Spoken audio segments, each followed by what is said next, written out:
It's only till you re-find it, or it's picked up by, say, magpies or children or artists, which I have many times considered myself in all of these categories.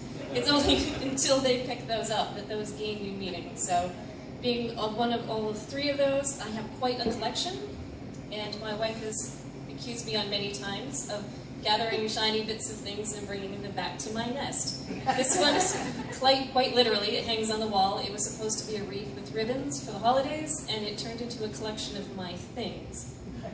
It is definitely a nest of stuff. Now, you could say, I could go all formally historical on you and talk about the cabinets of curiosity from way back when, where all sorts of rich people would hoard things and wander through and talk about. I just consider this a form of OCD for hoarders and a way for rich people to show off all the cool places they've been. Me, it's just picking up shiny bits. This is actually a cabinet that a friend of mine has where she started her own little cabinet of curiosities. And there are some truly curious, weird things in this cabinet. She uses it, she sparks stories. People come over and they become narratives and interactions. They're not necessarily recognizable and have significant stories of themselves. The object is just weird and it sparks the conversation. Some things spark their own conversations, or at least have their own good first line. So, somewhere around 2 a.m. it started to pour. I've never seen a crowd of 2,000 drunk partygoers run for cover before. But the view from my hotel window was kind of like a scene from National Geographic. We find things all over the place, and the wonderful thing about being an artist, it's not just collecting, and it's not considered strange to actually pick up shiny bits, because as soon as I organize them, this becomes what we lovingly call process. It's my excuse. So I started to organize some of these things by commonalities, or common narratives, or sometimes just the entire bottom row of round things. But I figured being an artist, I have some experience framing things all the time, sometimes quite literally. So in this case, I thought I would do something about the collection and give them the significance that you would some special story that you're collecting or some special memory, like butterflies. And I thought, well, I think I should actually put these in nice little box frames and make it official to put on the wall, so I took up framing.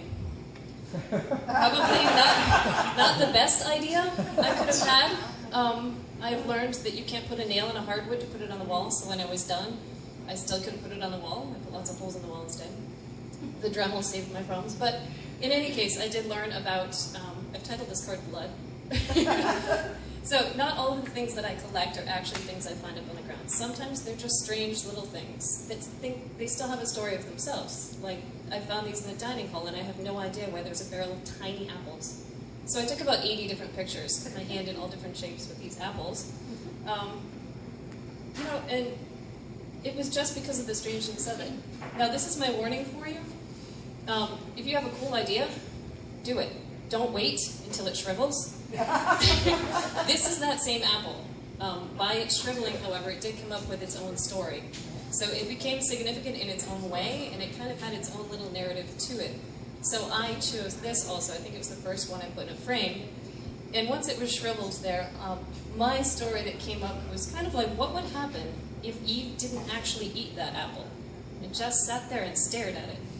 So that became my story. Although it's a tiny shriveled thing, it's about this big now, and many people look at it and think of it as a rock that was not kicked. So I've got my story, they've got theirs. Neither one of them is wrong. It was an awful habit. When she got angry, she couldn't stand the sight of him. Somehow staring at the blurry space where he was turned out to be much easier. She'd lost 3 pairs of glasses in the past 2 months. Maybe he really isn't the one. So each one of these has certain stories. Once I started putting them all together in little chunks, putting them all together and sorting them, I tried to figure out what was common with them. The one on the left is unseen force, because all of these strong metal things were crushed horribly, and I couldn't figure out why. The one on the right, if you can't read it, says 4 regrets. Whoever drank all of those one after the other in that order probably had a bad night. This one was extra parts, because I was sorting them and I ended up with an entire pile of random long things. And then it also occurred to me that I can't remember the last time I had put something together that I did not have extra parts. So this entire thing was what was that entire jar of extra parts that you never get to, but you keep saving them. And this is a pile of things that have yet to be sorted. So if anybody wants to come up with a story for what could happen with any of these things, I encourage you to gather things and do something with them. And it's not just to have them or for the value, but it's more the story that can get out of it. If you don't like meditating, try narrating instead. Try pulling something apart and making your own story out of it.